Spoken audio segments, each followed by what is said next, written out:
Muito bem, irmãos e irmãs, antes de entrarmos propriamente na temática de hoje, que é justamente como a santidade e a pureza da Virgem Maria são expressadas através da sua virgindade, permitam-me fazer um breve comentário das leituras de hoje, propriamente do Evangelho, que me serve como prelúdio para esta pregação.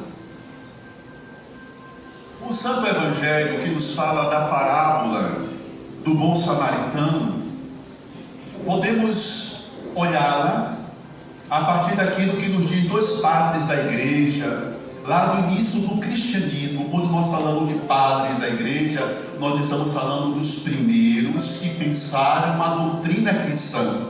Então, ali entre o século II, século III, até o século IV do cristianismo. Nessa perspectiva, vos cito dois que fizeram uma interpretação cristológica. E quando eu falo de cristologia, vou sempre explicando os termos, né? Mania de professor. Quando falamos de cristologia, nos referimos a duas coisas: Cristo, logia, estudo de Cristo, mas cristologia como uma vertente do centro da nossa doutrina. Ok? Ou seja, o centro da nossa fé é nosso Senhor Jesus Cristo. Amém? Então eles dois, fazendo uma leitura cristológica desta parábola, e eles dois se chamam Orígenes e também São Clemente Alexandrino. Eles dizem o seguinte, que esse bom samaritano é nosso Senhor Jesus Cristo, que vem atrás, que sai da Jerusalém, a casa do Pai, o paraíso. Ele sai e vem atrás daquele que se perdeu, que deixou também a casa do Pai, deixou o paraíso, a Jerusalém, e desceu para Jericó. Olha o verbo desceu. Jericó é o símbolo da cidade da perdição. Olha lá no Antigo Testamento, o povo de Deus teve que girar vários dias ao redor da cidade para que as suas muralhas caíssem. Cidade da violência, da bandidagem. Jerusalém é o símbolo da Jerusalém celeste, do reino dos céus. Ele desceu, o homem, que homem é esse?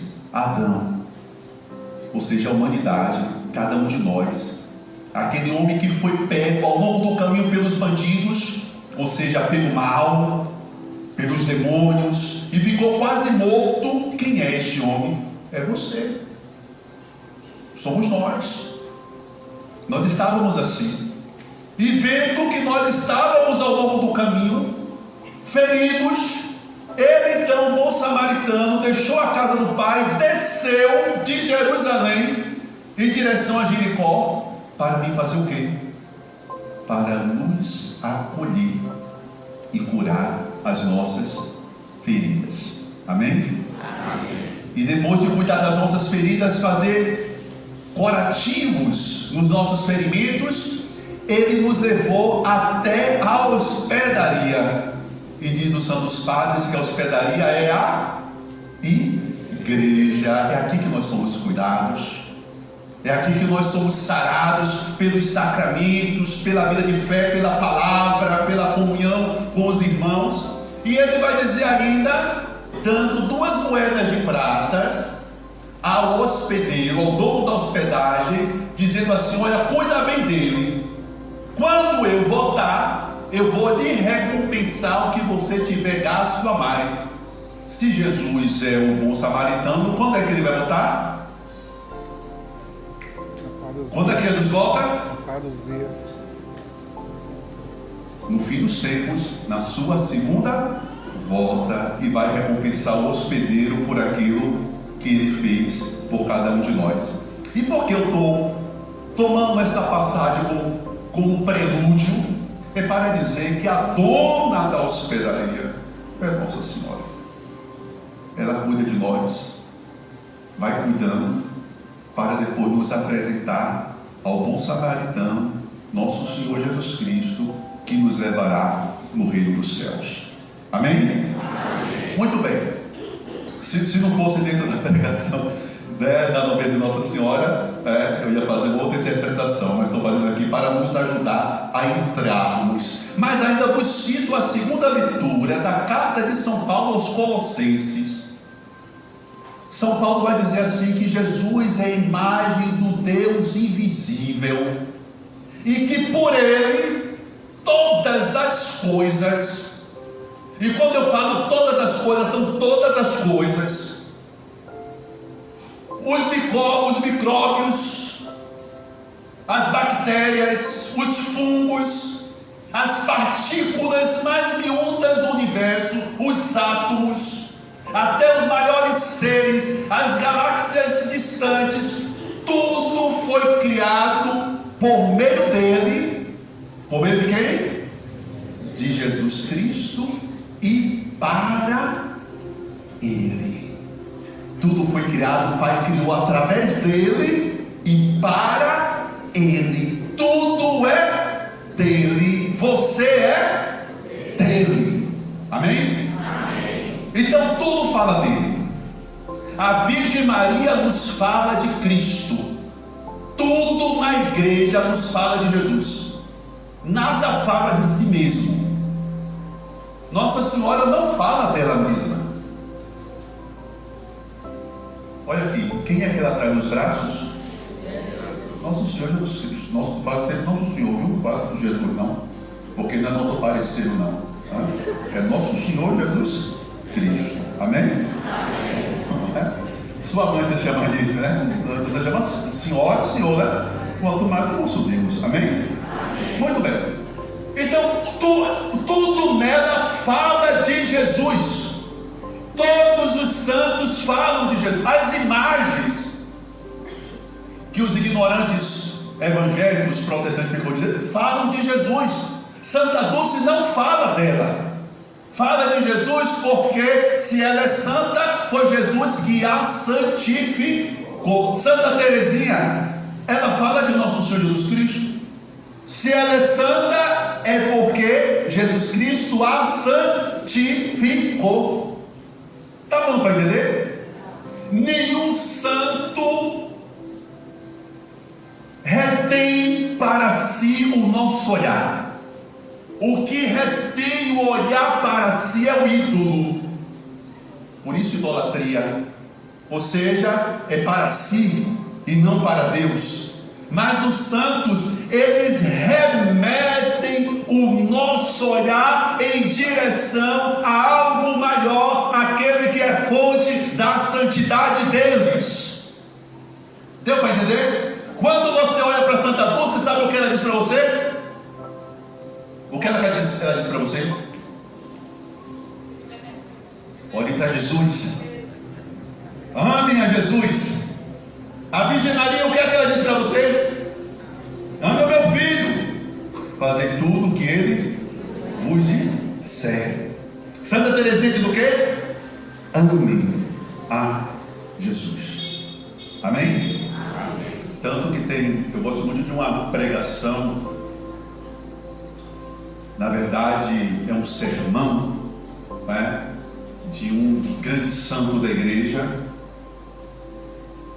E essa pregação, esse sermão está ali na liturgia das horas. É um sermão do dia de todos os santos, tá? E ele nos diz o seguinte: o que é que os santos desejam? O que é que os santos querem? Ele diz: os santos não desejam mais nada dessa vida, porque tudo que eles desejaram na vida, passaram a vida buscando, desejando eles e Nossa Senhora, é uma coisa só, e eles já têm, que é ver Deus face a face. Então o que mais eles desejam? Os nossos louvores, as nossas orações, as nossas novenas, as nossas trezenas. Eu sou de Santo Antônio ali do Carmo, né? Então lá é trezena, né? Os nossos tridos, os nossos cantos, as nossas flores. É isso que os santos desejam?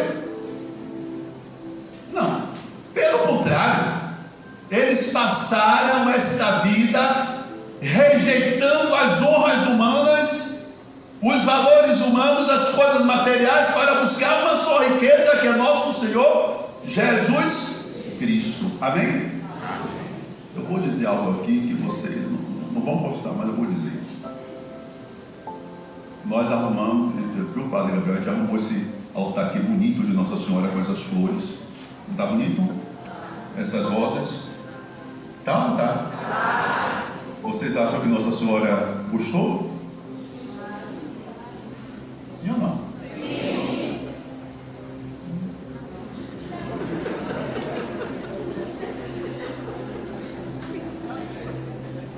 Nossa Senhora, podemos fazer. E devemos fazer ainda melhor. Que o ano que vem esteja muito mais. Tá bom? Porque isso expressa o nosso amor, o nosso carinho. Mas Nossa Senhora não quer flores. Sabe o que ela quer? Que você faça a vontade do seu Filho, nosso Senhor Jesus Cristo. Amém? Amém. Dito isso, irmãos e irmãs, se tudo fala de Jesus na igreja, tudo fala dele, tudo é para ele, porque tudo foi feito por ele e para ele. Então, quando nós olhamos para a temática desta noite, como a santidade e a pureza de Nossa Senhora da Virgem Maria expressa através da sua santidade, aí nós compreendemos que toda a vida de Nossa Senhora, a sua existência e a sua virgindade, elas são para a glória de Cristo, para a glória de Deus. Isso significa, em termos técnicos, que a Mariologia, agora Mariologia, estudo de Maria, ela está submetida à Cristologia, ou seja, nós não compreendemos a Virgem Maria sem antes compreender quem é Jesus Cristo, porque ela é o instrumento, a serva do mistério da salvação. Amém? Dito isso, um pouco de história. Antes deste fato, deste acontecimento, que acontecimento é esse que estou me referindo, onde se expressa plenamente a virgindade da Virgem Maria? É justamente na sua anunciação, quando o anjo Gabriel lhe aparece e lhe diz que ela conceberá e dará à luz um filho. E ela pergunta: mas como isso acontecerá se eu não conheço homem algum? O que ela está dizendo? Como isso vai acontecer se eu sou virgem? Se eu ainda não coabito com José? Como é que vai acontecer então? Deu para entender? Bem, antes deste fato histórico, na história humana, nós encontramos na história da humanidade algumas expressões, às vezes religiosas e às vezes morais, que davam valor à virgindade. Primeiramente, propriamente, ali na cultura grega e na cultura romana, existiam as chamadas vestais. O que eram as vestais? Eram mulheres virgens que iam prestar culto, servir nos templos dos falsos deuses, dos deuses pagãos, ok? E elas tinham que ser virgens, porque se não fossem virgens, elas iriam contaminar o templo, e os deuses, os falsos deuses, não aceitariam as suas oferendas. Então eram virgens consagradas em prol do culto. Então uma virgindade ali no cultual. Deu para me entender? Sim ou não? Sim. Muito bem. Agora, a nível filosófico, moral, existia também um movimento filosófico chamado estoicismo. Quem já estudou filosofia e história sabe o que eu estou dizendo, que pregava também uma espécie de virgindade, ou então de celibato, porque eles consideravam que essas coisas eram impuras, e que o ser humano, o homem, deveria reter, controlar os seus impulsos carnais, os seus desejos, não satisfazer a carne, porque isso era sinal de fraqueza humana. Então o verdadeiro homem livre, o ser humano livre, era aquele que eliminava do seu horizonte qualquer apetite sexual. Isso a nível filosófico moral. Nessas duas perspectivas, o que é que está por trás? O esforço do homem, do ser humano, em tecer a história. No primeiro nível, movimentar a vontade da divindade virgindade para que lhe atenda os pedidos, porque as virgens vestais são puras. No outro nível, o movimento do homem no estoicismo para auto se controlar e atingir a sabedoria profunda, mas sem nenhum Deus, por minha própria força. É uma iniciativa humana. O homem está na frente. Amém? Amém. Compreendeu? Sim ou não? Sim. Muito bem. Compreendido isso, nós vamos agora para o aspecto bíblico. No aspecto bíblico, no Antigo Testamento, virgindade não é uma coisa boa. Pelo contrário, uma mulher que morresse virgem não era uma mulher abençoada,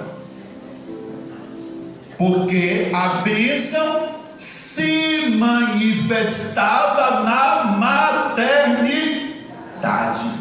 Por isso, quanto mais filhos um casal tivessem, mais abençoados eles eram considerados. Amém? Amém. Qual foi a grande bênção que Abraão recebeu de nosso Deus? Ter uma descendência. E o que é que Sara, sua esposa, disse? Ela deve dar risada, né? Quando os anjos visitam o casal lá no cavalo de Mamlé, meio-dia o sol, e Abraão manda fazer um banquete para eles, mata um cordeiro, e aí eles falam para ele: olha, Abraão, daqui um ano nós vamos voltar, e você vai estar com o filho nos braços. Sara vai estar com o filho nos braços. Aí ela, que era já idosa, lá para 80 anos, estéril, ela cai da risada. Imagine o véu da os anjos ouvem. Aí chama ela: por que você está dando risada? Você está duvidando do poder de Deus? Não, deu risada sim. A gente quer finir para Deus, não é mentira. Mas Deus sabe de tudo, né? Pois daqui um ano a gente vai voltar e você vai estar com os filhos nos braços. E aí nasce quem? Isaac. Amém? Então, quanto mais filhos, mais abençoados eram os casais. Amém? Olha vocês aí que... Quem é casado aí? Quantos filhos?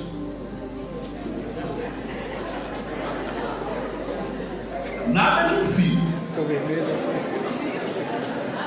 No mínimo 2, no mínimo. Não é tão bom, mas no mínimo. Tá bom? Um é pouco. Um é pouco, porque o seu filho, não seja egoísta, porque o seu filho, a sua filha, merece fazer experiência de ter irmãos. Quando a criança não faz experiência de ter irmãos, ela tem a tendência de ficar muito egoísta, possessiva. Meu pai, minha mãe, meu quarto, minhas coisas. Lá em casa não era assim, não, era 5, né? Somos 5, meu nome, né? Não é nosso pai, nossa mãe. Não tem quarto para cada um, não. É o quarto muito dividido. E a roupa de um guarda para depois, roupa já grande, para quando o outro crescer, dá para entender? Não é assim, o sapato já ficou um pouco maior, não é? E hoje, muitos casais católicos, cheios de ideologia na cabeça, está querendo nem ter filho, está recusando a bênção. Com a mentira é mais difícil hoje. Mais difícil era antigamente no cabo de chave, no sol quente, que não tinha emprego. Não é isso? O pessoal da antiga aí sabe, tripa seca lá, com a farinha, Hoje fica aí reclamando das coisas. Você casou para ter filhos. Amém? Então trate logo aí de mandar o menino para cá. Então, voltando agora, nessa perspectiva, então ser virgem não é uma coisa boa. não é uma bênção. Quando a Virgem Maria diz lá no seu Magnífica que o Senhor olhou para a sua pobreza, para a sua insignificância, para o seu nada, ela não está falando só de pobre porque era pobre, não. Ela está falando que o Senhor olhou para o estado dela, que não era mãe. Deu para entender? Sim ou não? Sim. E a fez mãe do seu filho, tirou a vergonha da Virgem Maria, a fez mãe.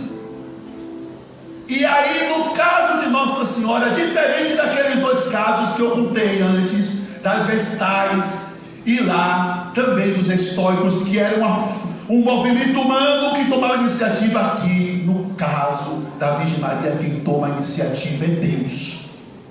Não foi ela que se esforçou, não foi ela que disse, não, eu vou ficar assim, virgem, para convencer a Deus a me escolher. Não, foi Deus que tomou a iniciativa de a escolher e tirar dela esta condição de não ser mãe.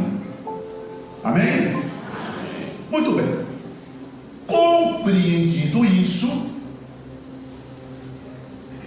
porque o autor bíblico, no caso São Mateus e São Lucas, propriamente os evangelistas, eles fazem questão de salientar a virgindade de Nossa Senhora, e não somente o próprio dogma mariano, né? São 5 os dogmas marianos. Quais são os 5 dogmas marianos? Primeiro dogma, então esses dias eu estou pregando sobre isso, não é isso? Então já teve alguma coisa aqui, vamos lá. Primeiro dogma, a Imaculada Conceição da Virgem Maria, ok? Que ela foi concebida sem pecado original e concebeu Jesus sem pecado original, né? Segundo dogma, a Irmandade Perpétua, a Virgindade Perpétua, que nós estamos vendo hoje, né? Terceiro dogma, Theotokos, Santa Mãe de Deus. E o último dogma, são 4, na verdade, foi 5, é 4. O último, a Assunção de Nossa Senhora, que ela então morreu, ressuscitou ao mesmo tempo e foi levada em corpo e alma para o céu. Amém? Muito bem, meus irmãos e minhas irmãs. No caso do dogma da virgindade perpétua da Virgem Maria, a igreja se expressa dizendo que ela é virgem antes, durante e depois do parto. Por quê? O que é que a igreja quer salientar? E os autores bíblicos querem salientar, no caso Mateus e Lucas, quer mostrar justamente este fato. Ela é virgem porque não houve nesta concepção a participação do homem. Não houve a participação de José. Deu para entender? Ou seja, a parte humana vem justamente, ou seja, a natureza humana de nosso Senhor Jesus Cristo. E quando vos falo de natureza humana, eu estou dizendo para vocês que nosso Senhor Jesus Cristo tem um corpo humano e uma alma humana racional, ok? E quando vos falo da parte divina, eu estou falando de natureza divina. Eu estou dizendo que nosso Senhor Jesus Cristo é uma pessoa divina que já existia antes de todos os séculos, porque a segunda leitura, carta aos Colossenses, diz hoje para nós que todas as coisas foram feitas por Ele e para Ele, e que Ele tem uma natureza divina, ou seja, uma natureza igual à do Pai. Amém? A natureza humana, a parte humana veio da Virgem Maria, e a parte divina vem da sua eternidade, da sua união com o Pai. Ok, então a insistência, o destaque da virgindade de Nossa Senhora não é para louvar sua virgindade. Amém? Por quê? Porque nós consideramos, amamos, louvamos, veneramos a Virgem Maria. Por quê? Qual é o fato principal? A condição principal de Nossa Senhora que nós a honramos, que nós gostamos, que nós falamos, veneramos, cantamos, louvamos. Qual é o fato principal? Que ela é o quê? A mãe de nosso Senhor Jesus Cristo. Consequentemente, ela é a mãe de Deus, porque Jesus é Deus. Amém? A gente não louva Nossa Senhora porque ela é virgem, mas porque ela é mãe. Mas que coisa, né? O mistério de Deus. Uma mulher que é ao mesmo tempo virgem e ao mesmo tempo mãe. Mas isso é uma iniciativa de Deus, pelo poder de Deus, pelo querer de Deus, para dizer que o homem aqui não teve a iniciativa. Ele não nasce do sangue e da vontade do varão, diz a palavra, mas ele nasce da onde? Do alto. Amém? Ele nasce do alto. Jesus vem do alto.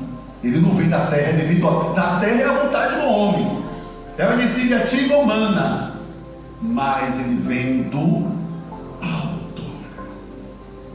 E expressando que ela é virgem, nós estamos dizendo: o homem aqui não tomou a iniciativa. Quem tomou a iniciativa foi Deus. E o único pai dele é o próprio Deus, porque não teve a participação do homem. Amém? Amém. E aqui, irmãos e irmãs, neste fato, isso tudo aqui, isso tudo nesse conjunto de coisas, se expressa então a pureza e a santidade de Nossa Senhora. Por quê? Porque ela se abandona, ela se coloca como instrumento. Depois de perguntar: mas como vai acontecer isso se eu não conheço homem algum? Olha, não se preocupe não, Maria. O Espírito do Senhor virá sobre ti. Veja se ela entendeu o que ele está dizendo. Ela não entendeu nada, né? Deu para entender?